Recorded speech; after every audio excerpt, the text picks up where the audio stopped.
지금의 미국의 세계고 우리가 이 학기 중에 미국이 없는 세계가 어떻게 될 것이냐라는 그 대전제를 가지고 지금 가고 있는 거예요. 미국과 중국의 패권 경쟁도 있지만 결국은 미국이 이제 전 세계를 도맡아서 이제 순찰을 돌 생각이 없거든.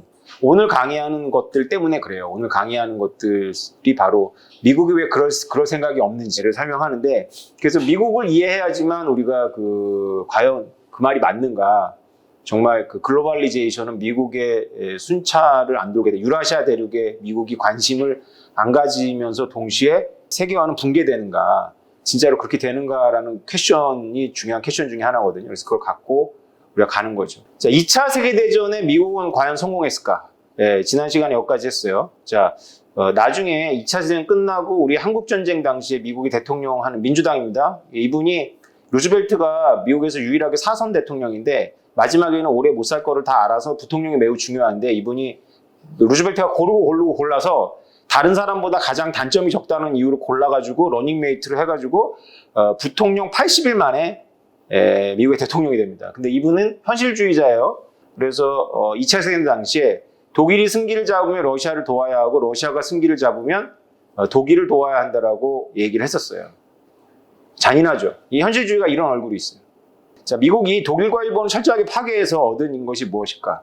지정학으로다가 이제 일어났던 사건을 우리가 회고할 때는 역사학자가 회고하는 거 약간 달라요. 왜냐하면 지정학이라는 건 여러분들이 전략적 선택이 들어가는 개념이거든요. 우리가 바둑을 둘 때 머릿속에서 이렇게 두면 저쪽이 이렇게 두겠지라고 하면서 내가 실제로 나하고 상대가 둔 것도 중요하지만 사실은 두지 않은 것들도 의미를 많이 갖죠. 쉽게 말해서 우리가 지정학적으로 역사를 공부할 때는 단지 일어났던 사건들을 쭉 따라가는 것이 아니라 일어나지 않았던 사건들을 상상하면서 보는 거예요. 왜냐하면 선택이니까. 그러니까 우리가 오늘 우리나라 이야기를 할 건데 여러분들이 우리나라 이야기를 미국의 엘리트의 관점에서 미국의 지정학적 선택을 하는 사람들의 관점에서 한국전쟁을 보는 거예요. 그래서 여러분들이 우리 한국 사람인데 어떻게 그럴 수가 있어요? 라고 하겠지만 우리가 상상적으로 이렇게 해보는 거지. 그래서 우리나라 이익이나 뭐 이런 거와는 무관하게 글로벌을 운영한다는 관점에서 한번 보셔야 될 거예요. 그러면 지난 시간에 마지막 부분에 던졌던 질문으로 돌아가서 과연 미국이 독일하고 일본을 철저하게 파괴해서 이겼어요. 2차 세계대전을. 일본한테는 핵폭탄을 던졌고 소련이 유라시아 대륙에 그 맹위를 떨치게 만들었는데 그것보다는 히틀러가 좀 유럽 좀 다스리고 일본이 좀 서태평양, 중국한 뭐 만주까지 먹고 대만, 한반도 이렇게 하고 인도네시아 뭐 이 정도 다스리는 게 과연 더 나았냐? 일어나지 않은 사건이에요. 일어나지 않은 사건인데 일어나지 않은 사건을 지금 누구의 관점으로 보는 거냐면 일본으로부터 독립된 우리나라 관점으로 보면 이건 다 엉망돼. 지금 지정하는 게 그건 완전 엉망되고 여러분들이 미국의 이 가장 큰 관심이 뭐냐면 질서거든, 질서. 이 질서를 유지한다는 관점에서 보는 거야. 그러면 더 나을까?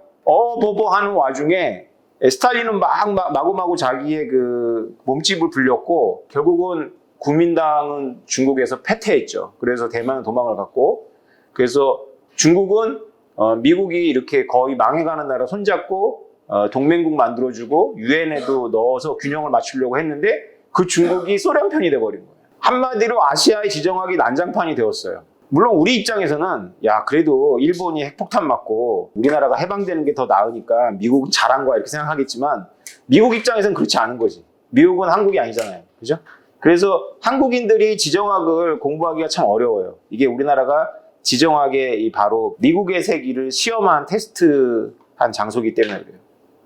근데 미국의 이상주의가 아까 우리 새 얼굴 중에 있으냐 생각해보고 미국의 이상주의가 무슨 짓까지 했냐면 독일하고 일본을 때렸어. 그래서 마치 복구 불가능하게 만들었어. 거의 얘네들은 뭐 거의 이빨 다 뽑아버리고 뭐 발톱 다 뽑아버렸어. 거기까지는 거의 이해돼. 왜냐하면 독일이 그 흉악한 유대인에 대해서 흉악한 짓을 했다거나 일본의 군국주의도 끔찍했잖아요. 근데 자기하고 같이 이 독일의 그 나치즘하고 일본의 그 군국주의를 맞서서 싸웠던 영국하고 프랑스마저 절름발이를 만들었어. 미국이. 이상주의는 제국주의를 싫어했고 그래서 영국의 제국주의를 위해서 우리는 싸우는 것이 아니다. 그래서 영국 보고 계속 제국을 포기하라 그랬고 프랑스의 제국도 프랑스는 뭐 독일한테 먹혀가지고 제국을 유지를 못했지만 그래도 좀 회복돼가지고 할 수 있었는데 전승국에 이렇게 껴가지고 근데 완전히 원천 차단을 해버렸어. 일본하고 독일을 마탱이를 보냈어. 그 다음에 자기랑 같이 싸웠던 영국하고 프랑스도 절름발이를 만들었어. 이거 앞뒤 제고한 생각일까요? 그냥 한 걸까요? 제국주의는 나빠! 이런 마인드로 그냥 지른 거야? 아니면 이거 앞뒤 생각하고 한 거야? 그 분위기, 전쟁이라는 그 끔찍한 분위기에서 우우 하면서 이상주의가 완전히 꽃을 핀 거예요. 그리고 이상주의자들이 이렇게 거하게 싸질러 놓은 거지. 어떻게 해야 돼? 영국이 통치하던 중동, 프랑스가 통치하던 동남아시아, 일본이 통치하던 한반도와 대만과 만주에서 미국이 곤욕을 치르는 거예요. 언제까지? 지금까지. 이런 큰 관점을 갖고 우리는 지정을 보는 거야. 그러면 이제 우리가 일어난 역사는 미국의 이상주의가 딱 이상주의 얼굴을 갖고 나와가지고 제국주의를 다 깨부셨어. 자기랑 같이 싸운 영국마저도 제국을 다 뺏어버렸어. 야, 인도 빨리 나와. 인도에서 빨리 나와. 아프리카 민족주의자들만 신난 거지. 아프리카 완전히 무주공산된 거야. 그래서 좋은가요? 안정된 질서는 어쩌면 강대국들의 여지가 줄어들 때까지 혼란을 거쳐야 하는 것 같아요. 왜냐하면 우리가 지정하게 첫 번째 공리 중에 하나가 뭐냐면 힘의 진공은 없어. 누군가가 와서 채워야 돼. 이거를 사람들이 참 받아들이기가 어려운데 그래서 이상주의가 음모론하고 손을 잡고 활개를 치죠. 그러니까 예를 들면 이런 논리인 거지. 우리나라 같은 얘기를 하면 뭐 중국이나 일본의 영향을 받지 않고 우리가 독립국가로서 이렇게 건재하면 되지 않겠냐 이렇게 얘기를 하는데 그런 예를 찾아봐야 돼 우리가 역사에서. 비단 우리나라 역사에서만 찾아봐도 그게 가능한지를 생각해 봐야 돼. 우리가 중국과 일본이랑 영향력과 자유롭게 이웃과 사이좋게 살면서 우리의 자주권도 지켰던 시절이 한반도에 있었나? 아니면 어딘가에 중심부를 두고 거기에 질서에 편입이 됐었나? 생각을 해봤습니다. 그럼 우리나라 말고 우크라이나가 그런다고 생각해요. 우크라이나 평원인데 독일에 먹히지도 않고 러시아 영향권도 아니고 독립을 지키는 거야. 이럴 때가 있었을까? 폴란드하고 우크라이나 역사에서? 그럴 때는 없어요. 그럴 때는 없어. 루즈벨트는 현실주의적인 기풍이 굉장히 강한 대통령이에요. 왜냐하면 루즈벨트라는 대통령은 미국에서 행정부가 가장 힘이 세고 장기 집권을 했잖아. 그래서 동등한 시민의 한 명으로서 대통령이라기보다는 루즈벨트는 미국에서 역사적으로도 독특한데 좀 왕 같았어요. 여러 가지 의미에서. 어른 같았어요. 그래서 재량권이 굉장히 많았어요. 미국의 전통으로부터 좀 벗어날 수 있었어요. 그래서 말하고 자기 정책하고 꼭 딱 이렇게 딱 맞춰가지고 가지 않아도 되는 거예요. 그래서 루즈벨트는 사실상은 2차 세계대전에 참전했기 때문에 이상주의의 얼굴을 하고 실제로는 현실주의적 정책을 필 수 있었어요. 이 루즈벨트는 나름대로 현실주의적 정책을 핀 거지. 그게 뭐냐면 소련을 유럽에서 소진을 시킨 거예요. 그래서 루즈벨트는 소련이 나치하고 불가침 조약을 맺었을 때 굉장히 실망했어요. 그때 미국은 참전하지 않고 있었어요. 왜냐하면 그 당시에 미국은 잭슨이안들의 세계였거든. 1차 세계대전 참전해가지고 막 애들만 죽고 절대 다시 참전하지 마. 그래서 고립주의가 팽배했기 때문에 2차 세계 발발하고 나서도 무기만 빌려줄 수 있었지 실제로는 가서 아무것도 할 수가 없었어요. 그러나 유럽을 나치가 다 먹는 거는 지정학적으로 미국한테는 재앙이 될 거라고 예상을 했기 때문에 어떤 식으로든지 간에 연합군이 이기길 바랬는데 너무 세력이 위축되고 프랑스의 그 레지스탕스는 고려할 대상이 아니고 영국밖에 남지 않았던 거죠. 어쨌건 소련이 그래서 나치하고 싸워주면 조금 더 낫지 않을까라고 생각을 했고 소련이 싸울 때까지 공을 많이 들였죠. 그래서 실제로 소련이 나치하고 싸움을 붙인 건 아니지만 싸우게 돼서 미국은 소련한테 엄청나게 그 무기도 많이 대여해주고 그래요. 미국은 지난 시간에도 얘기했지만 육군력의 한계가 있기 때문에 유라시아를 미국이 지배할 때는 해군과 공군력만 가지고 하려고 해요. 그리고 병참 가지고 물질이 풍부하니까. 전형적으로 2차 세계대전 때 그렇게 나왔어요. 그래서 미국이 소련을 유럽에서 소진시켰어요. 그랬더니 소련이 미국의 힘이 너무 넘치잖아. 그래서 극동아시아에서 미국을 소진시키는 거지. 그래서 그게 한국전쟁이에요. 그래서 한 번씩 주고받았어요. 그러고 나서 이제 진영이 안 움직이는 거야. 거기서 균형이 일어났는데 미국이 동남아시아에 끼어들어가요. 이거는 미국도 지금까지도 한국전은 그렇다 치고 왜 동남아시아에 베트남에 왜 들어갔는지 아직도 그 퀘션이 많죠. 세계 패권 국가로서 존경과 위험을 다 잃어버려요. 그때 천재적인 현실주의자들이 나타나요. 그게 바로 닉슨하고 키신저 커플인데 이 베트남이라는 늪에서 미국을 구하려고 하는 특단의 조치를 취하지. 그래서 장기 말을 버리고 판을 엎어버려요. 그 바로 중국과 대탕틀 해버리는 거예요. 그러면서 소련을 더 옥죄요.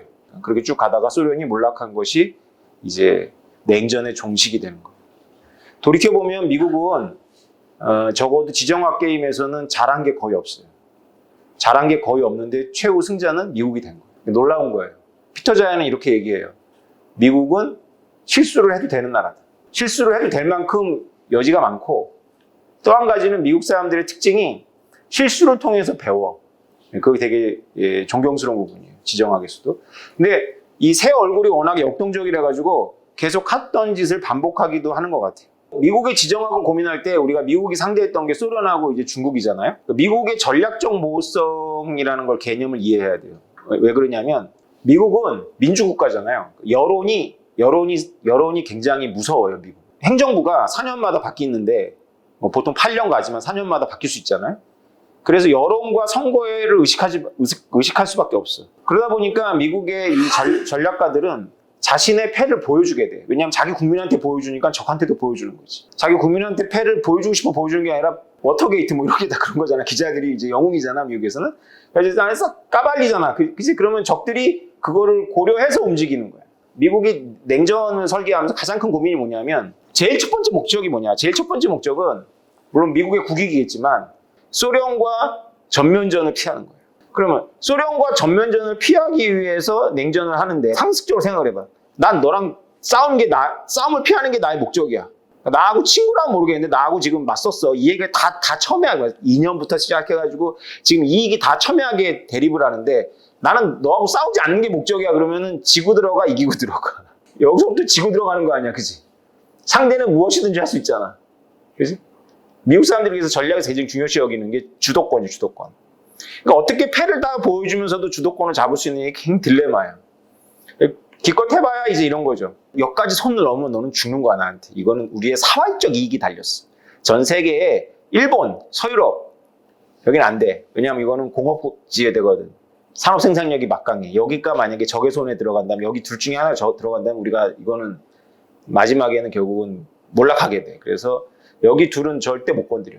서유럽과 일본 이렇게 말해버리면 적 입장에서는 이제 막 공산주의라는 게 혁명이잖아요. 이게 약간 종교전쟁 비슷한데 이 공산주의는 막 기본적으로 자기를 확장해야지만 정당성을 부여받는데 쟤네들이 지금 일본하고 서유럽이 자기네 사활적 이익이고 거기에다 레드라인을 그었네? 그러면 이거 뭐야? 그러면 일본이 잔뜩 차지했던 그런 뭐 한반도라든가 동남아 뭐 이런 데 괜찮다는 건가? 대만은 어떨까? 대만 이런 생각을 하겠죠. 그럼 이제 미국에서도 이렇게 얘기하지. 그런데 한반도도 안 돼. 대만도 안 돼. 여기도 사회적 이익을 지키기 위해서 주변적 이익이야. 근데 그 말은 하지만 소련의 이제 정보 분석가들이랑 이런 사람 생각할 때 저게 단지 수사인지, 응? 아니면 말은 저렇게 하지만 실제로는 안 움직이는 건지 궁금하잖아, 그죠? 한번 건드려봐. 미국의 의중을 알고 싶어서. 그래서 냉전 시절에는 미국이 사회적 이익이라고 선을 긋은 데서는 전쟁이 안 일어났고, 미국이 사회적 이익의 그 주변부라고 하는 데서 계속 전쟁이 일어나고 미국이 빨려 들어간 거예요. 그게 한반도하고 베트남이에요. 어떻게 이거를 할 수 있을까요? 미국이 대만을 지켜. 근데 대만은 대만 외도라는 게 있어요. 이 금문도가 지금 사진에 보이는 데인데 이게 대만령인데 북한 같지 않아요. 이게 뭐냐면 저 옆이 전부 중국이에요, 중국. 그래서 그 푸젠성인데 우리로 따지면 지금 여의도 옆에 밤성 같은데 북한 관할구가 있는 거예요. 모대동이 1950년대에 여기를 쓱 건드려 봤어. 대포 쏘고. 그랬더니 미국이 이 대만 해협에다 칠함대를 갖다가 놓은 거예요. 아이젠하워 때였는데 핵전쟁도 불사할 거야 이렇게 얘기를 한 거예요. 그래서 모택동이 양보했어요. 양보했는데 이 게임을 하고 나서 미국의 전략가들이 너무 고민이 많은 거야. 야, 우리가 선을 딱 걷더니 완전히 주도권이 우리한테 없네. 금문도를 지킬 이유가 없잖아, 미국이 이해가 전혀, 여기 있잖아, 대만이 여기 있으면 여기 있는 거야, 여기. 미국 입장에서는 아니, 우리랑 아무 상관없는데 대만 입장에서도 대만의 본토가 있고 이게 사활적 이익인 거야, 대만 입장에서도. 여기를 지켜야지만 여기가 지켜준다 이렇게 생각할 수 있지, 대만은. 그래서 여길 건들면 전쟁이야. 그런데 미국은 대만 건들면 전쟁이 이렇게 되는 거야. 어? 그러면 전쟁을 하고 안 하고를 결정할 수 있는 그 주도권이 누구한테 가? 상대한테 가는 거예요. 이게 미국의 전략가들이 빠진 고약한 트랩이에요. 자신들의 이익이나 자신들이 운영하고 있는 세계 질서를 지키기 위해서 선명하게 선을 그면 글수록 주도권이 자기네 손에 없어. 왜냐하면 자기네들이 상대하는 적들은 장기 집권하지. 여론도 의식하지 않지. 브리핑을 안 하잖아. 자기 국민들 대상으로. 자기네 어느 정도 뭐 거기도 마음대로 할 수 있는 건 아니지만 자기가 이만큼의 재량권이 있는 적을 상대하는데 미국은 대통령이 시민 중에 한 명인 거 아니야. 언론이나 국회에 찍히면은 마탱이 보내버리잖아. 너 지금 뭐 하려고 그러는 거야? 너 왜 거기 함대 보냈어? 이거 얘기해야 되잖아. 그러면 자기 국민한테 얘기하는 것이고 상대한테 얘기하는 것이기도 하죠. 우리가 흔히 베트남전이나 한국전에 있어서 미국이 했던 전략적 오류들을 고민할 때 우리가 빼먹으면 안 되는 게 미국이 가지고 있는 그런 시스템적인 특성을 고려해야 돼요. 미국은 민주국가이기 때문에 자기 국민한테뿐만 아니라 적들한테 패를 보여주면서 게임을 해야 돼요. 근데 미국이 가지고 있는 우월성은 뭐냐면 대서양하고 태평양 건너에 혼자 이렇게 독단적으로 있기 때문에 고립주의자, 잭슨이안들이 활개치기가 너무 좋은 거야. 왜냐하면 이렇게 해봤다가 안 되면 그냥 우리끼리 살자. 이렇게 되려. 그 골치 아픈 거 신경 쓰냐. 하지 마. 이렇게 되는 거지. 그 시계처럼 왔다 갔다 하는 거지. 아프가니스탄에서 미국이 패전한 거잖아요. 그죠? 미국이 패전해서 져서 돌아왔어. 여러분 생각하기에 미국이 패전했잖아. 그지? 그 조그만 나라에 그 싸나운 애들하고 20년 해가지고 결국은 목적을 달성하지 못하고 미국의 시민들만 많이 죽었잖아요. 예산도 많이 쓰고. 그래서 여러분 생각하기에 미국의 위상이 바뀌었어, 안 바뀌었어? 아프가니스탄 졌네? 미국 저거 진짜 아무것도 아니야, 저거. 종요랑 이렇게 생각해? 아무 생각 안 하잖아. 그 큰 나라가 가고 깨지고 왔는데 왜 미국의 시대는 끝났다? 아무것도 아니 이렇게 생각하는 사람이 없어? 그게 미국이야. 미국은 냉전 기간 동안 아주 세게 두 군데서 시험을 받았고 시험 점수가 높지 않아요. 한국전은 3년이나 전쟁을 했는데 원래 원상 복귀됐어. 베트남은 어땠어? 베트남은 졌어. 개망신을 당하고. 수렁에 빠진 거지. 근데 한국전 베트남에서 다 지고 결국 장기판에서 누가 이겼어? 소련에서 미국이 이겼어. 미국이 이겼죠. 진짜 신기하지 않아요? 그러니까 여기서 우리가 한 가지 알 수 있는 건 뭐냐면 한국이나 베트남이 얼마나 주변적인 곳이야. 아까 우리 입장에서 보지 말라 그랬어요. 글로벌 입장에서. 그러니까 우리가 아프가니스탄에서 미국이 졌지만 아프간이 졌네. 미국 끝났다. 야 큰일 났다. 이 생각 아무도 안 하잖아. 왜? 아프가니스탄이 지구의 가장 산골이거든. 강남을 다 먹은 조폭이 저기 어디 섬에 가고 깨지고 온 거야. 좀 스타일이야 구겼지만 아무도 개 시대는 갔어. 새로운 파가 올라올 거야. 아무 생각 안 하는 거야. 그만큼 주변부인 거야. 우리하고 베트남. 지정학이라는 게임에서. 우리는 뭐 이렇게 이런 환상을 갖고 있잖아요. 한국이 지정학적으로 엄청 중요해. 왜? 왜 그런 생각해? 우리한테 중요해, 우리한테는. 우리나라 전쟁이 왜 일어났다? 중요한 곳이 아니기 때문에 일어나는 거야. 그런 관점을 가지고 이 미국과 소련과 중국이라는 거인들이 지난 70년 동안 나왔던 장기판을 이해해야 돼. 트루먼이 대통령이 됐어요. 그래서 어떤 독트린을 말하냐면 얼음땡이라는 독트린을 말했어. 얼음땡. 움직이지 마. 자, 중국 공산화된 거 여기까지. 그걸 인정은 안 했어. 대만의 국민당 정부를 아직도 중국이라고 불렀죠. 그걸 인정하면서 이렇게 얘기를 한 건 아니지만 어쨌건 사실 암묵적으로 인정이 된 거지. 그렇지만 내가 끝. 그래서 움직이지 마. 이게 얼음땡이야. 글로벌 질서 이거 끝이야. 너 소련, 너 얼음땡에 너 동쪽에서 더 이상 이쪽으로 넘어오지 마. 헝가리, 폴란드 오케이. 그 넘어오면 죽는다. 서독 건들면 죽는 거야 너. 프랑스, 서독, 그리스, 터키 건들면 안 돼. 일본 놔도 이렇게 쭉 된 거예요. 이렇게 말하네 트루먼 대통령이. 현상 유지는 성역도 아니고 불변도 아니지만 일방적으로 현상을 잠식하는 행위를 우리는 강구할 수 없다. 그러니까 현실주의자들한테 현상 유지는 굉장히 중요합니다. 원래 외교 국제정치학에서 가장 왜 그래야 돼? 라고 한다면 이렇게 대답하시면 돼요. 스테투스코어야 그게. 현상 유지가 그래서 가장 강력한 이유 중에 하나입니다. 국제정치학에서 어떤 국가나 이런 데가 어떤 플레이를 하면 그 왜 그렇게 하지? 현상 유지를 하기 위해서 이렇게 하면 돼요. 비트코인이 현상 유지예요? 아니면 달러가 현상 유지? 달러가 현상 유지잖아, 그렇지? 비트코인 현상 타파네? 북한 핵이 현상 유지야? 주한 미군 현상 유지야? 주한 미군 현상 유지고 북한 핵이 현상 타파네? 왜 현상 유지가 이렇게 중요하냐? 그 현실이니까 그래요, 사실. 근데 현실이기도 하지만 우리가 우리나라적 관점에서 떠나서 글로벌을 운영하고 있는 미국 입장에서 보면 현상 유지를 하는 것이 자신들의 사회적 이익을 지키는 데 도움이 되기 때문에 그렇죠. 왜냐하면 2차 대전 때 실제로 유일한 승전국은 미국인데 미국이 육군이 부족하다 보니까 너무나 많이 소련에 의지해서 소련의 파일을 너무 많이 키워줘 버렸어. 만주는 굉장히 산업화된 지역이었어요. 일본이 아주 산업을 공들여간 건데 그걸 전부 소련한테 줘버렸네. 중국도 소련 진영이 돼버렸고. 그래서 더 이상은 안 돼. 이거 회복할 생각은 없는 거예요. 회복할 생각은. 더 이상은 안 돼. 이렇게 된 거죠. 이상주의가 아니죠. 현상 유지는. 현실주의적 독트린입니다. 이 세상이 끝나고 나서 동유럽이 전부 막 소련 진영으로 막 기우는 걸 보면서 미국 사람들이 느꼈던 위기감은 단지 우리가 이념적으로 봤던 그런 공산주의하고 뭐 자본주의 이런 개념이 아니야. 우리는 그것만 가르치지만 국제 정치학에 굉장히 중요한 룰이 있어요. 그게 뭐냐면 베스트팔렌 평화조약, 화평조약이라고 하는 건데 유럽의 30년 전쟁, 종교 전쟁이죠. 신교와 구교 간에 서로 엄청나게 죽여서 유럽 인구의 뭐 5분의 1이 죽었나 막 이래요. 그 30년 전쟁을 종식시킨 조약인데 그 주권자, 그게 뭐 봉건 영주구나 공작이거나 왕이죠. 이 주권자가 자신의 종교를 선택하는 거예요. 아직 개인에게 선택권은 없어요. 종교의 자유가. 그러나 그 봉토의 주권자가 그 종교를 선택하면 다른 나라가 그거를 간섭하지 않는 거야. 내정 간섭을 하지 않는다라는 그 국가들 간의 룰이 암묵적인 룰이 이제 1648년에 이루어졌고 이게 서구 시스템에서는 굉장히 중요한 원칙 중에 하나예요. 원칙에서 이게 안 깨진다는 건 아니야. 그래도 사람들이 이렇게 뭔가 중거로 삼을 거 아니야. 중거로. 내정 간섭을 하면 안 된다. 라는 건데 공산주의가 소련이 이렇게 한국은 되게 독특했지만 이렇게 밀고 들어가는 게 아니었단 말이지. 보통 그 나라의 자생적 공산주의자들이 혁명을 일으키게 해서 문을 열게 해주는 방식이란 말이야. 이거를 미국에서 볼 때는 베스트팔렌 평화조약을 위반하는 거야. 소련이 마구마구. 국제공산주의 운동이. 주권 침해.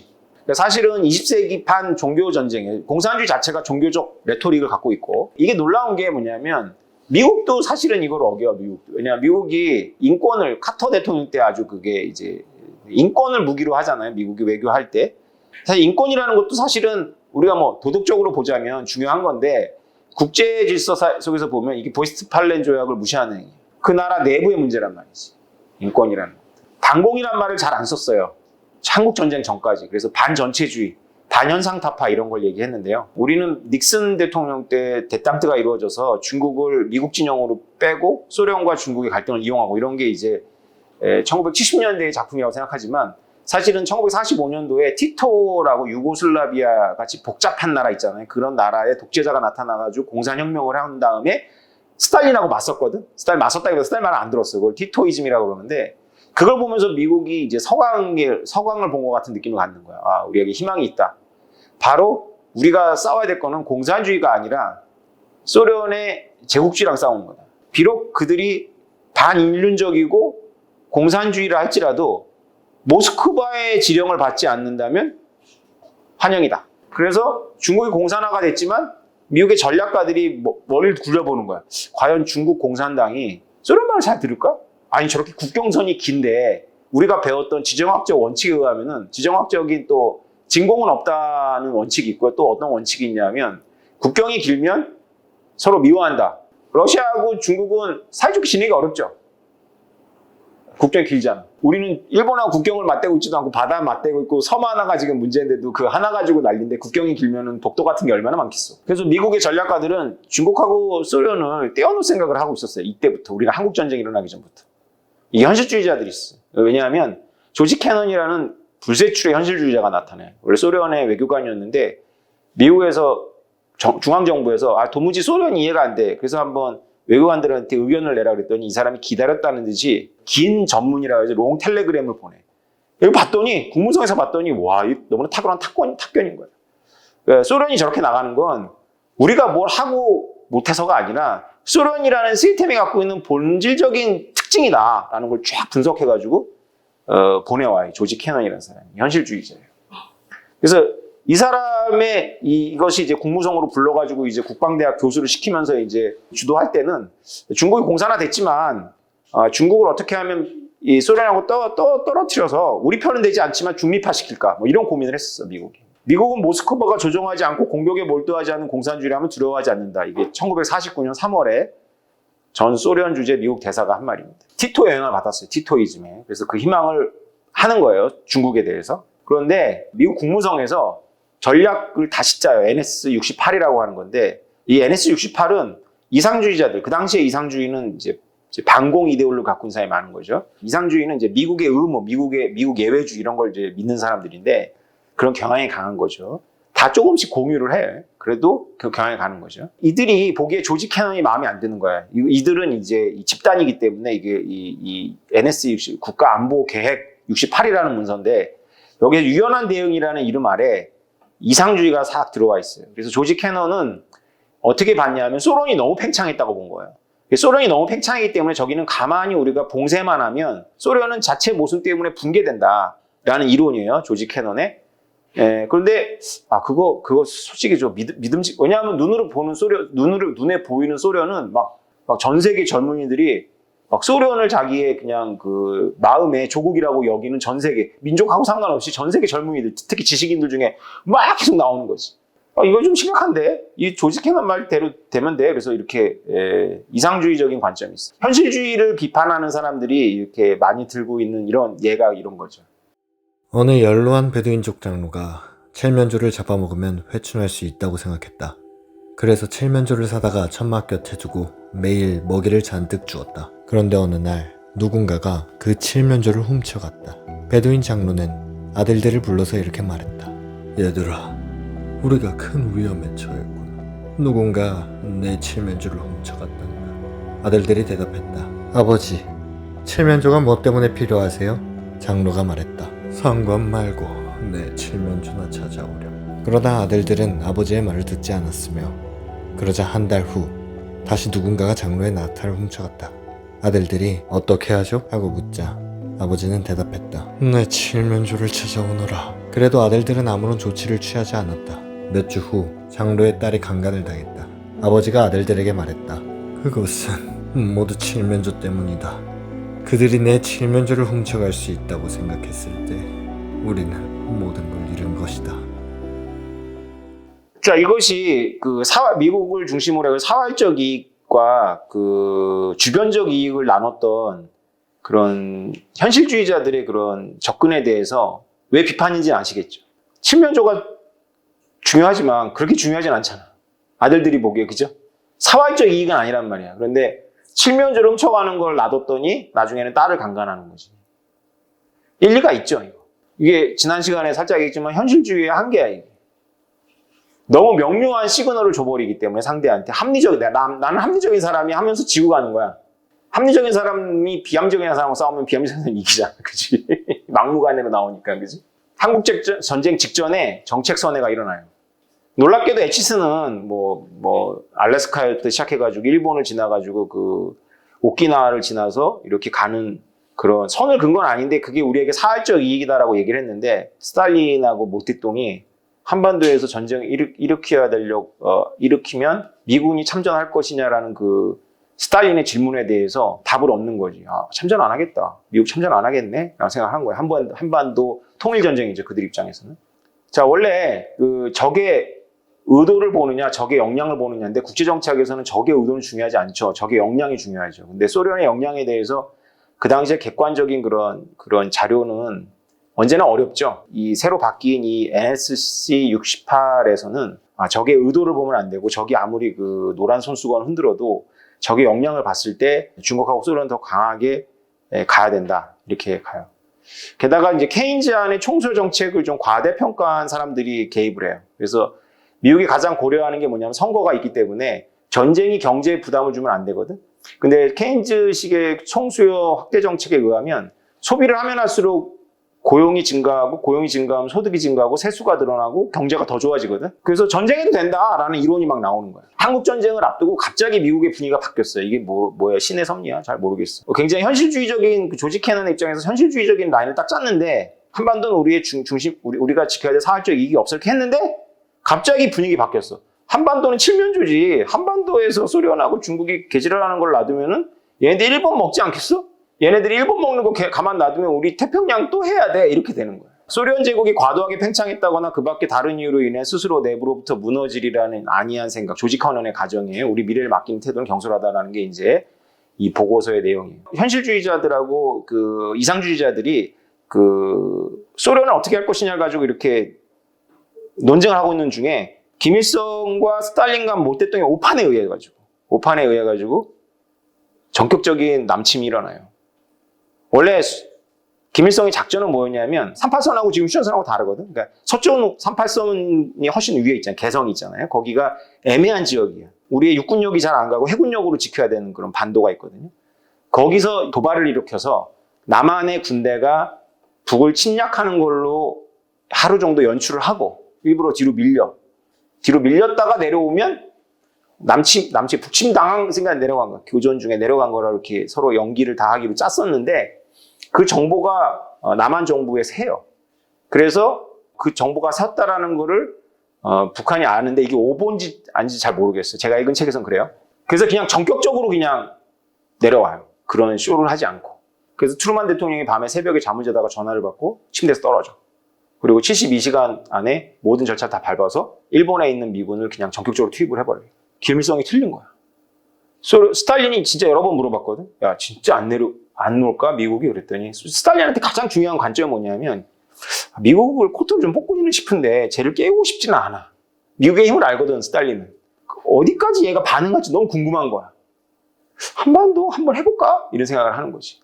김일성한테 여러 번 하긴 했는데 김일성이 그냥 안 올 거라고 보고 들어간 거예요. 근데 조지 캐넌마저도 6.25 당시에는 이 사태가 소련의 목적과 위신에 유리하게 그리고 우리에게 불리하게 전개되면 동서 갈등이 발생하기만 하면 어느 지역이든지 부정적 영향을 받게 된다는 거예요.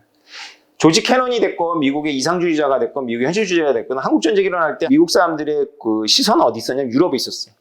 유럽에서는 소련을 봉쇄할 수 있는 라인이 너무나 긴 거야. 그리고 유럽에 있는 제국과 친서방들은 다 기진맥진해 있었어요. 그래서 유럽에서 실제로 전선이 움직이는 게 미국의 입장에서는 라인메이어인 거예요. 유럽이 아닌 곳에서 차라리 전쟁하는 게 낫다라고 생각을 한 거예요. 아까 한국전쟁이 왜 일어났다고? 미국 입장에서 중요하지 않은 곳이기 때문에 일어난 거예요. 소련 입장에서도 덜 중요하기 때문에 일어난 거예요. 우리가 양보를 하면 서유럽이 무너질 것 같은 공포가 있었던 거예요. 그래서 현실주의자들마저도 다 참전을 지지해요. 근데요, 한국전쟁은 참전한 지 불과 6개월 만에 분위기가 확 바뀌어. 그래서 한국전쟁에 대해서 미국의 조야는 뭐라고 얘기를 하냐면 우리는 새끼도 못 낳는 순망아지를 샀다. 한국전에 괜히 들어갔다는 거지. 이게 전쟁 나고 3년 있다 한 생각이 아니고 전쟁 나고 6개월 만에. 왜 그러냐면 메가더가 너무 잘했어. 그래가지고 인천 상륙작전을 해가지고 북진을 쫙 했는데 너무 올라가 버려가지고 미국의 현실주의자들이 당황한 거야. 미국의 현실주의자들이 브레이크를 걸기 전에 이상주의자들이 돌진을 해버렸네. 트루만이 사인을 했어. 거기 실수인 거죠. 중국의 참전을 막았어야 되거든. 그래서 전쟁하면서 적하도 계속 커뮤니케이션을 하는 거야. 우리는 중국 너희를 넘어갈 생각이 없다 이렇게 얘기를 해야 되는데 미군이 보이는 행동을 중국 입장에서 해석을 해보면 지금 생긴 지 1년도 안 된 혁명 국가인데 미국이 여기까지 들어와? 이건 안 되지 해서 참전을 하죠. 그래서 교착에 빠지고 말이 갑자기 바뀌어요. 6개월 만에 베두인 추장 얘기 막 이렇게 하던 사람들이 우리가 모스크바에 도달하기 어려운 만큼 그들도 워싱턴에 도달하기 힘들다. 이렇게 이게 전 대통령이죠. 후보 대통령. 당시 미국의 참모총장이 이렇게 얘기해요. 우리는 잘못된 곳에서 잘못된 시간에 잘못된 적과 잘못된 전쟁에 휘말렸다. 미국의 이상주의가 너무 재밌는 게 진짜 보면 아주 호기롭게 시작을 하는데 늘 굉장히 빨리 지치고 빨리 후회해. 그럼 누가 얼굴을 들이밀겠어? 누가? 현명한 현실주의자다? 아니, 잭슨이야. 고개를 들어. 야, 다 와라, 씨. 다 와. 우리가 뭐가 아쉬워서 이렇게 되는 거예요. 우리는 그래도 한국 군인들이 너무 열심히 싸웠고 그래서 이 퍼티기가 좀 통제 가능했고 베트남은 이따 보여주겠지만 개판이었어, 개판. 여러분들 6.25에 대해서 아세요? 6.25를 공부해보니 재밌는데 처음에 준비되어 있는 건 김일성이었으니까 이렇게 밀고 내려와서 완전히 이제 대한민국 없어지는 거지. 저기 남았었지. 메가더가 인천으로 들어와가지고 쭉 밀고 올라갔죠? 너무 올라갔지, 그지? 그래가지고 중국에 전격 개입해가지고 쭉 내려왔어. 서울 뺏겼어. 수원도 뺏겼을까 그랬을 거야. 여기서 메가더가 이제 뭔가 주장을 하는데 해임을 당해요. 그래서 리치웨이가 이제 서울 수복 작전을 한 다음에 교착을 시켜버려요. 이 모든 게 51년도 2월인가 3월까지 다 끝나요. 그러면 53년도 7월까지 뭐 했냐? 여기서 전쟁을 해요. 여기서 교착 전쟁. 누가 선택한 전쟁이에요? 미국의 현실주의자들이 선택. 그리고 미군들이 여기서 거의 다 죽어. 교착 전쟁이 훨씬 더 어려운 거예요. 참전 초기에는 한반도 통일이 목적이었는데 확전 방지를 선회했어. 중국한테 메시지를 보내는 거야. 우리는 니네 나라 안 건드릴게. 원상 복귀할게. 협상하자. 뭐 이런 거죠. 협상의 메시지도 리즈웨이가 먼저 1951년도 3월부터 메가더가 잘린 그때부터 지금까지 미국의 입장은 현상 유지. 이 현상을 누가 바꾸려고 그래? 김정일이 핵을 만든 이유는 미국의 이 정책을 바꾸려고 하는 거야. 현상 유지 정책. 우리가 고민을 해봐야 되는 거야. 북한이 핵이 있어. 그러면 이 현상 유지가 바뀔까? 메가더 왜 해임됐냐면 트루먼 말 안 들었어. 이제 다시 현실주의자들이 복귀가 돼가지고 메가더한테 계속 어떤 명령을 내리는데 미국의 행정부라든가 미국의 트루먼도 우습게 보이고 대통령이지만 메가더는 전쟁을 아니까 미국이 어떤 약점을 갖고 있는지 아는 거지. 메가더는 답답했던 거야. 아니 이렇게 첨예하게 져가고 싸우면서 가장 중요한 무기는 우리만 핵이 있고 지금. 그리고 우리가 엄청난 전략 물자가 있는데 가장 중요한 무기를 왜 안 쓰냐. 그 가장 중요한 무기는 뭘까요? 뻥카잖아, 뻥카. 어? 포카를 두는데 내가 판돈이 제일 많아. 쌓여있는 게 내가 이만큼 쌓여있고 저기는 별로 없어, 판돈이. 그럼 가장 중요한 게, 가장 우월한 입장이 뭐야? 패가 안 좋아도 계속 뻥카 칠 수 있잖아. 콜, 콜, 이렇게 할 수 있잖아. 근데 미국이 골 때려가지고 이걸 먼저 쓰고 포기해. 야, 우리는 핵은 안 쓴다. 그리고 우리는 이제 지난 그 가을처럼 무지막지하게 밀고 올라가는 거 안 해. 이걸 막 해버리는 거야, 미국 행정부가. 그러니까 메가더가 보기에 이런 전쟁이야. 그 사령관 여기다 놓고 니네 뭐 하는 거야, 정치하냐, 새끼들하고 엄청 기분이 나빴던 거야. 그래서 메가더가 이걸 교란을 시켜. 이승만하고 대통령하고 짱을 맺어가지고. 그랬더니 해임을 시켜버리네. 메가더 열 딱 받았어. 귀국을 했는데 민간인이잖아요, 그죠? 민간인이 귀국했는데 메가더를 마중을 나와. 사실 보세요. 메가더가 미국 전역을 다니면서 행진을 하는데 이 행진을 같이 민간인인데 상하원 다 모아놓고 연설. 닐 퍼거슨이라는 사람은 콜로서스라는 책에서 미국이 딱 한 번 황제 국가가 될 가능성이 있었다. 메가더 얘기. 그 당시에 열기가 대단했던 것 같아. 미국 사람들도 엘리트들이 현실주의가 마음에 안 들었던 거야. 뭐 하는 거야, 저 새끼들. 빨갱이들이 다 중국 먹도록. 메가더 전쟁 잘하는데 말이야. 한 번 더 밀어줘가지고 말이야. 한 번 더 해! 이렇게 해야 되는데. 불행하게도 메가더가 의회에서 몇 번 질문했더니 동아시아만 있어가지고 동아시아에는 빠삭한데 유럽에 대해서 이해를 못했어. 그래서 자기 한참 후배뻘 되는 참모총장한테 발렸어. 그래서 인기가 갑자기 떨어지고 부통령 후보로 나왔지만 공화당 부통령 후보로 나왔지만 아이젠하워 닉슨 팀한테 져요. 그래서 리치웨이는 서울을 수복한 다음에 중공군과 북한군한테 메시지를 던져. 우리 더 안 올라가. 여기서 교착시킬 거야. 그랬더니 중공군도 거기에 화답을 하면서 땅굴을 파는 거야, 땅굴을. 왜냐하면 미국은 잘하는 게 비행기잖아, 비행기. 육군은 약하고. 그러니까 비행기에 막으려면 뭐야? 땅굴을 하는 거지. 이걸 다 누가 보고 있냐면 호지민이 보고 있는 거야. 그래서 우리나라랑 베트남이랑 우리나라랑 대만이랑 굉장히 밀접합니다. 만약에 한국전이 없었으면 베트남도 없었을 거야. 거기가 프랑스가 이렇게 뭐 해보려고 그랬었는데 한국전이라는 바람에 미국이 개입을 못하고 프랑스 군한테 돈만 보내줬어, 물자만. 근데 호지민이나 이런 애들이 지금 한국전을 다 배우고 있는 거야. 미국이 뭐에 약한지. 야, 이렇게 땅굴 파고 이러니까 안 되네. 그리고 실제로 우리가 했던 이런 백마고지 전투 이런 거 막 아무 무의미해. 가면 민둥산이야. 그거 뭐 전략적, 사실은 냉정하게 국제 지정학적으로 지금 미국 입장에서 보기에는 한반도도 중요하지 않은데 한반도에서 저기 강원도 산골이 뭐가 중요해서 그 얕은 방 200m짜리 능선이 거기서 수만 명이 죽는 거야, 그냥. 왜? 소모전을 하는 거야, 소모전. 뭐를 하기 위한 전쟁? 오직 현상을 교착하기 위한 전쟁. 누구의 전쟁? 스탈린의 전쟁. 왜 스탈린은 이걸 원했을까? 이게 지정학의 묘미 아니에요. 스탈린이 휴전을 계속 파토를 내는 거야, 스탈린. 스탈린이 죽었을 때 휴전이 되는 거예요. 미국하고 중공이 여기서 전부 사람들을 뼈를 묶고. 그러니까 실제로 메가더가 했던 전쟁에서 별로 안 죽어, 미군이. 아무 의미가 없는 능선에서 휴전회담에서 가오를 잡기 위해서 공격에 들어가. 아니, 생각해보세요. 메가더였다면 이렇게 안 하지. 메가더였다면 어떻게 하겠어? 원산으로 들어가지. 이 자식이 휴전에 자세가 안 보이네? 원산, 상륙해버려. 이렇게 될 거 아니야, 그지? 그러면 뜨고 하고 중공이나 이런 애들이 뭔가 할 텐데, 여기 땅굴 다 파고, 그래서 아무리 쏟아 부어도 산만, 나무 없어지 다 땅에 들어가 있는 애들하고 휴전하면서 2년 반 동안 소모가 돼요. 정치였지 전쟁이라기보다. 이런 지정학적 게임이 어떻게 돌아가는지를 몰라야지 되는데 여러분들이 이 판을 알고 이 당시에 병사로 들어간다고 생각해. 밤에 여기를 지켜. 아무 의미가 없어. 이건 휴전회담을 위한 서로 기싸움인 거야. 의미를 부여하지. 야, 이 고지를 뺏기면 여기 서울까지 길이 뚫려. 뭐가 뚫리는. 길을 놔줘도 안 와. 왜 안 오죠? 교착이 목적이야, 걔네들도.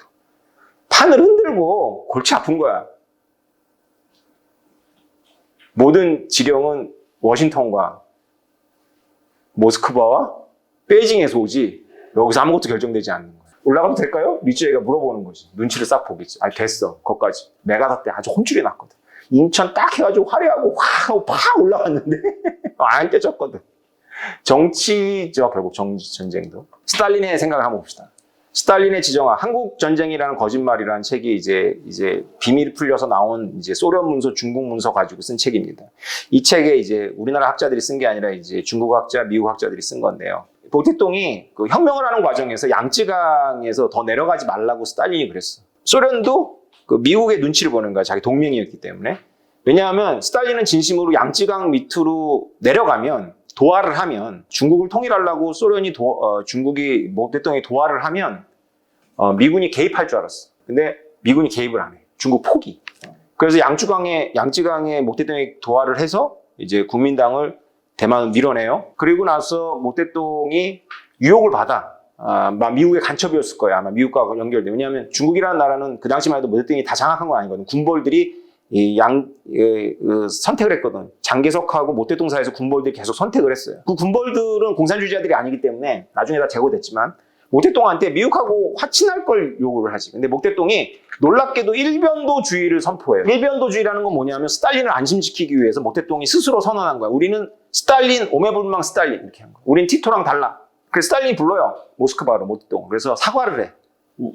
내가 그 혁명 중에 너 별로 안 도와줬는데 미안하게 됐다. 그 대신 동아시아의 공산혁명은 동지가 맡아주시오 이렇게 얘기를 해서 아주 융숭한 대접을 해요. 근데 이렇게 생각해야 돼. 국경이 기니까 서로 모태동은 이 당시까지 스탈린을 존경했고 좋아했던 것 같고 스탈린은 모태동을 두려워했던 거지. 인구도 많고. 그래서 칼을 뒤로 감추고 악수를 한 거라고 보시면 돼. 그래서 스탈린이 전쟁을 일으킨 이유 중에 하나는 중국을 소모시키기 위해서인 것도 있는 거예요. 그래서 김일성이 먼저 모태동보다는 스탈린 형이 전쟁을 원하는 것 같아 스탈린을 허락을 받고 스탈린이 조건을 달아. 두 가지 조건이야. 하나는 뭐냐면 미군이 참전 안 하는 걸 보장할 거. 그걸 왜 김일성이 어떻게 보장해? 김일성 보장했어. 그래서 미군 참전 안 합니다. 이렇게. 두 번째는 뭐냐면 모태동이 허락을 받을 거. 김일성이 모태동하고 자기 레벨이 같다고 생각해요. 왜냐면 자기는 이미 남한의 정보를 수립하고 있었는데 모태동은 레지스탕스 수계였잖아, 중국에. 김일성이 생각을 진짜 그렇게 한 거야. 나보다 못한 놈인데 왜 내가 저 허락을 받아야 돼? 이렇게 생각을 하는데 모태동도 동지의 뜻이 맞는 것 같다. 미국 참전 안 할 것 같다. 그리고 중국의 공산혁명을 위해서 동원되었던 조선족 사단들을 2개인가 3개를 돌려보내줘요. 3명이 동상이몽 속에서 일으킨 게 6.25 전쟁이었는데 인천에서 밀리고 나니까 만주에 대비시켰던 그 중공군을 전격적으로 투입을 하려고 했는데 원래 소련의 공군이 엄호해주기로 했거든. 갑자기 스탈린이 엄호를 안 해준다 그래. 그래가지고 며칠을 대기해요. 펑더화이의 중공군이. 그래서 놀랍게도 6.25 때 중공군의 진짜 인해 전술이었던 게 그렇게 밀고 내려오는데 공군의 원조 사격이나 함포 사격 없이 내려온 거예요. 여기 막강한 공군력이 있는데 안 된 거야. 얼마나 희생을 했겠어요. 그죠? 중공군하고 그러면 김일성의 군대가 사이가 좋았냐? 전혀 사이가 안 좋았어. 통수권 문제가 생긴 거야. 중공은 당연히 통수권을 펑더와이가 가져야 된다고 생각했어요. 왜냐하면 북한군은 거의 괴멸됐거든. 근데 민족주의자잖아. 김일성이. 민족주의가 명분이잖아. 절대 통수권 안 내준다고 해가지고 스탈린한테 갖고 가서 스탈린이 이건 펑더와이가 갖는 게 맞는 것 같다. 이렇게 해가지고 정리도 해주고 그래요. 냉전의 시작점이기도 하지만 한국전쟁이 사실은 냉전의 종점이기도 한 거예요. 이게 예술인 거예요. 그래서 역사는 인간이 머리를 쓰고 만들어가는 것 같지만 사실은 인간의 손에 없는 걸 수도 있어요. 역사는. 왜일까요? 중국이 전쟁에서 이긴 거야. 유일하게 전쟁에서 이긴 나라라고 6.25를 봤을 때는 김일성은 본전도 못 찾은 거고 남한은 고통을 당한 거고 미국은 체면을 구겼고 중국인데 우리가 신생 국가인데 미국하고 한 따위 떠가지고 그래 이겼네? 생각해보세요. 중공이 유일하게 이긴 전쟁이야. 이 전쟁이. 본인들의 기억도 그러고 중공이 일본을 내몰았어. 공산당이 국공 내전 빼놓고 자기 국민한테 자랑할 전쟁이 이거밖에 어딨어. 미국하고 한 따위 떠가지고 우리가 이겼다? 이렇게 되는 거죠. 근데 스탈린의 교묘한 지정학적인 계산 속에서 일어났던 전쟁이죠. 결정적일 때 중국의 손을 놔버리지. 1960년대 우수리 강변에서 중국하고 소련이 맞다이를 떠요. 국경 문제가 발생해. 그때 소련이 미국하고 라인이 있었거든? 물어봐. 닉슨 대통령 때. 우리가 중국을 해곡을 공격하고 싶은데 니네 가만히 있어 줄래? 미국한테 물어봤어.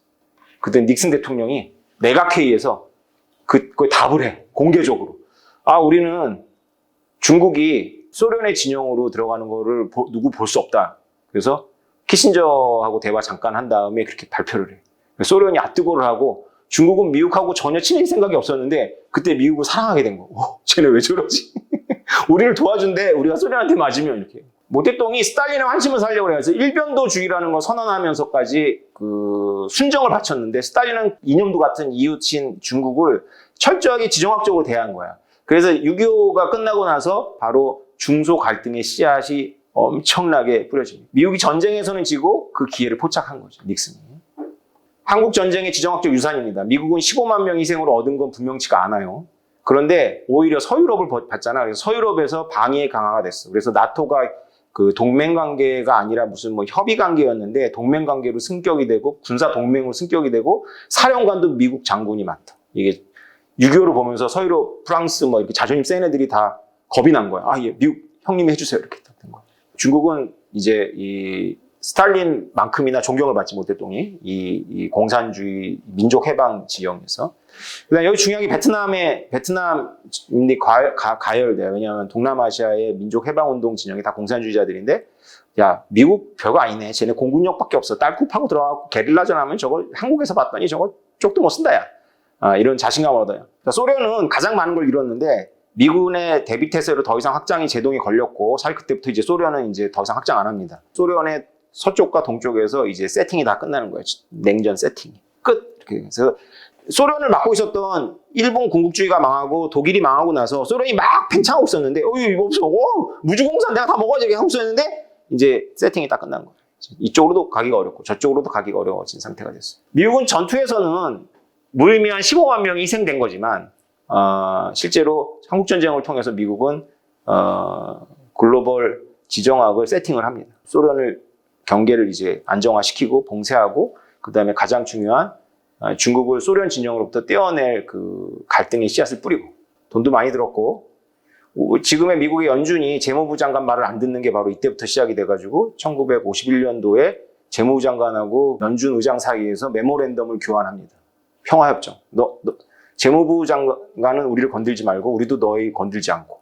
이게 한국전쟁 때문이에요. 한국전쟁 하려고 트루만이 막 채권 발행하는데 연준이 말 안 들었거든. 우리나라가 되게 별로 중요한 나라가 아니었는데 놀랍게도 냉전에 여러 가지를 세팅하는 그런 게 돼요. 그러니까 이제 한국 개입을 엄청 후회했거든요.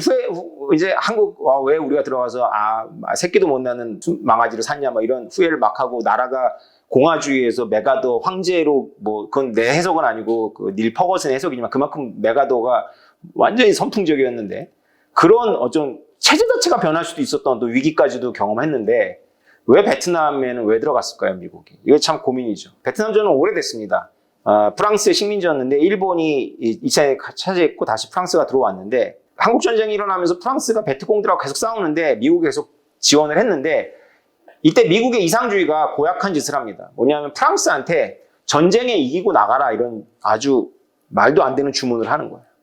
왜 그렇죠? 미국은 뭐를 싫어해? 한국전쟁을 기점으로 반공으로 틀었지만 한국전쟁 전에는 공산주의자라고 손을 잡고 미국은 반제국주의를 한 나라. 공산주의하고 싸우려면 이제 제국주의하고 손을 잡아야 되는데 두 개 다 하겠다는 거야. 프랑스 너 제국주의 하지 마. 그 대신 얘네 이 질서를 해치는 게릴라들은 해결해. 돈은 줄게. 그럼 여러분들이 프랑스야. 그럼 열심히 싸우겠어 안 하겠어?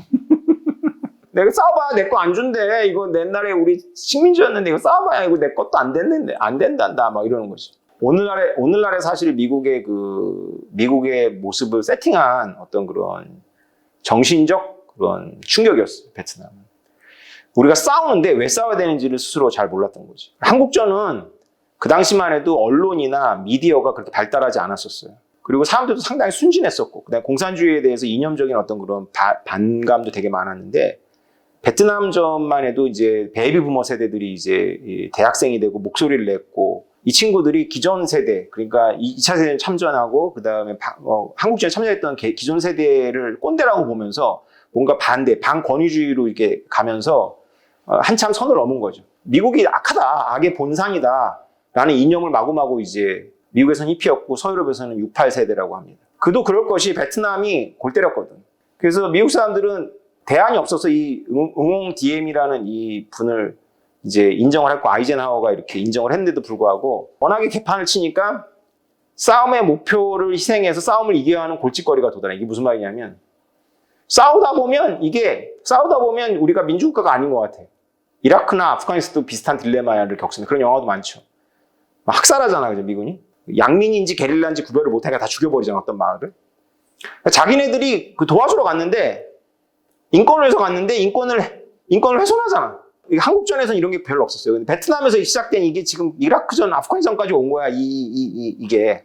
그래서 미국은 자기 내적, 외국하고 싸워서 지는 게 문제가 아니라 자기 내부의 이상주의를 어떻게 감당할지의 문제를 떠안습니다. 아이젠하워의 이상주의를 설명드릴게요. 아이젠하워는 2차 세계대전 영웅이었고 메가더의 대항마로서 유일했기 때문에 아이젠하워가 선택이 된 건데 아이젠하워하고 메가더는 개인적인 관계는 스승과 제자야.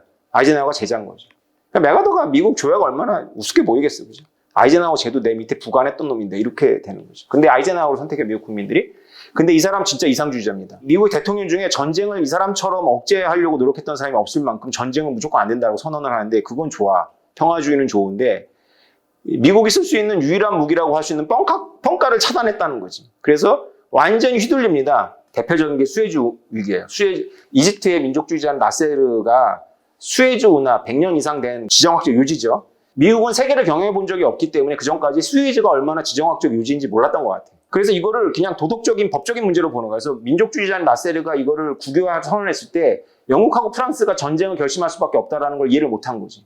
이걸 이상주의적 맥락에서 보는 거예요. 전쟁은 안 된다고 하고 국무장관을 보내서 3자를 계속 설득하는데 프랑스하고 영국이 서로 싹둑 야 미국 쟤네들은 아무것도 몰라. 세계 운영 해본 적이 없잖아. 저 바보들 떼놓고 우리가 이를 저지르자 그래서 이스라엘을 꼬셔가지고 공격을 했어. 그랬더니 아이젠하워가 선 넘네. 어떻게 한 줄 알아요?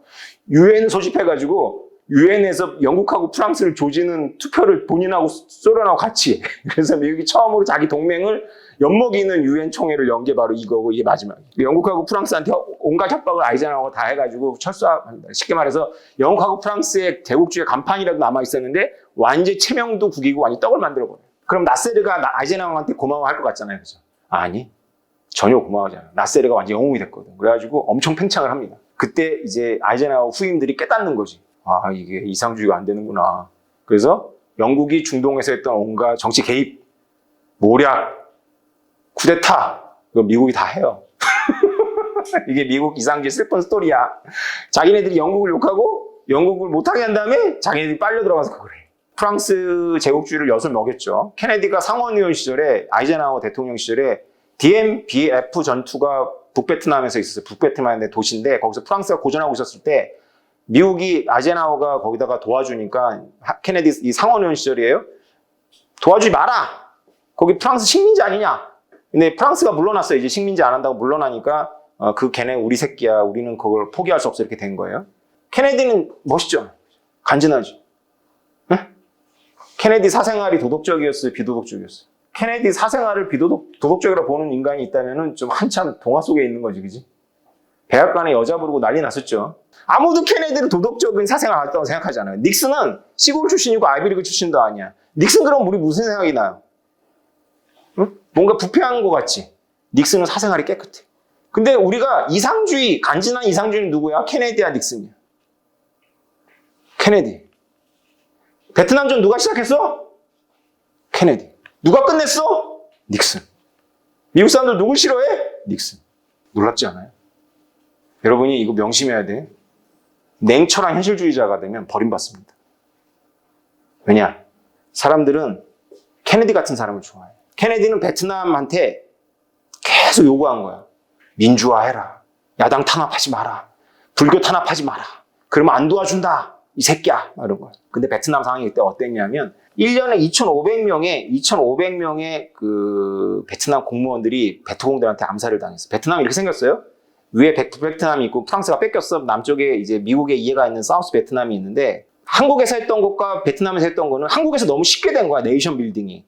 그래서 미국이 베트남도 네이션 빌딩을 할 수 있을 거라고 생각했어요. 지금까지 냉전 동안 미국이 네이션 빌딩을 유일하게 성공한 사례가 사우스 코리아입니다. 네이션 빌딩은 시간이 굉장히 많이 걸리는 작업인데 케네디 이상주의는 그 용납 안 하는 거지. 그래서 응호, 딩, GM 권력이 독재가 맞아. 근데 호지민보다는 끔찍하지 않은 독재인데 누구랑 붙었냐면 불교랑 붙었어. 베트남의 불교랑. 그래가지고 스님들이 막 분신하고 다 알죠, 그거. 그때 케네디 정부가 레드라인을 걷는데 현실도 모르는 저 워싱턴 놈들 하면서 응옹 DM이 무시를 해. 그래서 미국이 무슨 선택을 하냐면 베트남 군부들한테 쿠데타를 일으키라고 오더를 때려. 어떻게 오더를 때리냐면 우리가 너희들한테 직접 줄게. 정부 통하지 않고. 미국이 원했던 거는 잡아가지고 체포해서 재판에 넘기고 적당히 미국으로 망명 보내는 건데 잡아가지고 조리 돌리고 죽여버리고 사진 찍어 이렇게. 자기 부하들인 군인들이 자기 대통령을 치도곤을 하고 죽인 다음에 사진 찍어, 기념사진. 이런 새끼들로 바꾼 거야, 미국의 케네디가. 이런 새끼들로 바꿔가지고 했는데 얘네들이 다 돌아가면서 서로 잡아 죽이면서 1년에 정권 7번씩 바뀌어. 미국의 이상주의 내가 핵심 보여주는 거야. 그래서 1964년 11월 2일에 베트남의 유일한 희망이었던 이 정당성 있는 사람은 그래도 왕실에서 쿠데타 일으키고 해가지고 민족 지도자였고 이 이후에 군벌들보다 나은 사람이야. 근데 불교를 탄압한 이유로다가 저렇게 치도곤을 맞고 미국은 당황했어. 죽였어? 이렇게 된 거야. 그러니까 이게 미국적이 않다라는 게 이상주의자들의 보편주의잖아, 보편주의. 그러니까 이런 데서는 잡아 죽여야지 안 죽으면 안 죽이면 내가 죽임을 당하는 그런 게임을 하는 애들이기 때문에 뭐 기소하고 이런 게 없는 거야. 문화 자체가. 잡아 죽였는데 11월 2일 날 응옹 DM이 죽었어. 20일 뒤에 누가 죽죠? 케네디가 죽죠. 역사는 섭리야. 이 업을 쌓고 온전할 수가 없지. 당시 TV가 보급됐는데 맨날 베트남 언론들이 베트남을 갖고 찍으니까 베트남 군인들이 하는 만행을 보도하지. 북베트남이나 베트공들이 하는 만행을 보도할 수가 있어 없어? 없죠. 미국 6.25 때 이랬다면 우리는 그 교착에서 어쩌면 미국 쳤을 수도 있어. 6.25 때 이랬다면. 미국의 고질병이면 이게. 균형을 잃어. 극단적인 무대책 철수론하고 그냥 핵 던져가지고 다 쓸어버리라고 하는 전승론하고 맞서는 중에 누가 대통령이 되는 거냐면 닉슨이 대통령이 돼서 나라를 구하죠. 헨리 키신저하고. 잠깐만 얘기하자면 왜 북베트남하고 남베트남은 교착이 안 통했냐면 미국은 해양 세력인데 한반도는 이게 있어 없어. 미국의 해군이 서해로도 접근이 되고 동해로 접근이 되잖아. 바다는 미국 거였잖아. 근데 여기는 왜? 안 되네. 중립국 라오스. 여기에 호지민 루트라는 게 있어. 호지민 루트. 이게 지혜롭게도 호지민이 라오스하고 캄보디아를 지나가게 만들었어. 여기는 미국이 폭격을 못해. 그래서 계속 베트공을 내려보내는 거야. 사회 혼란을 조장하려고. 꼼짝 못해. 미국의 약전을 너무 잘하는 거지. 여론을 신경 쓴다라는 거지. 그래서 여기서 게임이 끝나. 닉슨이 어떤 생각을 굴리냐면 대통령이 된다면 원래 닉슨은 아주 골수 반공주의자고 아이젠하워의 부통령이었어요. 그래서 닉슨이 현실주의라고 생각을 잘 못했어. 근데 닉슨이 현실주의자야. 그래서 베트남에서 미국은 한국전쟁처럼 만들지 않는다는 게 미국의 모토였거든. 그래서 메가더처럼 치고 올라가지 않는다. 교착시킨다는 게 목표였는데 여기 베트남은 오히려 교착시키면 안 됐던 거예요. 여기로 들어갔어야 돼. 여기에 들어가면 뭐가 걱정이야? 중국이 앞마당이잖아. 중국 허락을 받아야지. 그래서 중국하고 대땅뜨를 해. 중국하고 대땅뜨를 하고 안정을 시켜요. 중국하고 대땅뜨를 해서 주은내가 허락을 해. 니네가 베트남에서 물러나는 조건으로 확전을 허락한다. 이렇게. 그래서 닉슨이 비둘기를 흔든 게 아니라 북베트남을 연락에 때려. 캄보디아까지 확전을 해. 닉슨이. 그러면서 평화회담이 끌고 와가지고 선을 커. 문제는 이거는 예술이었는데 닉슨이 몰락하지. 미국 국회에서 무슨 법을 통과시키냐면 미국 국회 허락 없이 해외에 60일 동안 군인을 주둔할 수 없다라는 법을 통과시켜요. 미친놈들이. 이상주의자들이. 그리고 나서 호지민이 바로 밀고 들어와서 접수를 하고 미국 국민들은 이게 닉슨이 선 걷고 나서 바로 된 게 아니라 아프가니스탄 생각하면 안 돼. 2년이라는 교착이 있다가 호지민이 자신감을 얻고 미국이 돌아가는 거 꼴 보고 그래 미국 안 들어오네 내려온 거야. 그래서 미국 국민들이 사이공이 함락되는 거를 TV로 봅니다. 닉슨이 이렇게 회고해요. 내가 만약에 물러나지 않았다면 베트남 공산화는 없더라고. 미국이 굉장히 열악한 환경에서 미국을 구했죠. 닉슨이라는 영화가 있어 한번 보세요. 올리버 스톤이 미국의 리버럴인데 올리버 스톤이 닉슨이라는 영화를 통해 가지고 욕을 바가지로 먹어요. 왜냐하면 올리버 스톤이 닉슨을 만들었을 때 헐리우드에서는 닉슨을 권좌에서 내려왔던 그 경험을 공유하는 세대거든. 얘네한테는 닉슨같이 무시무시한 가부장적인 권위주의를 끝장냈다라는 것이 우리나라 386처럼 어떤 그런 추억인데 올리버 스톤이 자기 편인 줄 알았던 닉슨이라는 영화를 만들면서 닉슨을 완전히 빨아주네. 그 올리버 스톤이 리버럴인데도 불구하고 닉슨을 연구해 보니까 너무 거대한 인물인 거야. 닉슨의 컴플렉스 케네디잖아. 부잣집 아들, 가난한 집 서민의 아들. 아이비리그, 지방대학. 잘생겼어? 잘 안 생겼어. 여자들은 인기 많어? 여자 인기 없어. 이 영화 이런 대사가 나와요. 사람들은 당신을 좋아해. 왜냐고? 당신에게서는 미래를 보지. 그러나 나를 싫어해. 내게서는 그들은 원치 않는 현실을 보거든. 당신은 전쟁을 시작했고 나는 전쟁을 끝냈지만 사람들은 내가 현실을 알려주었기 때문에 바로 내가 그 전쟁의 부끄러움과 함께 사라지기를 원하지. 오늘 여기까지 하겠습니다. 다음 주에 봬요.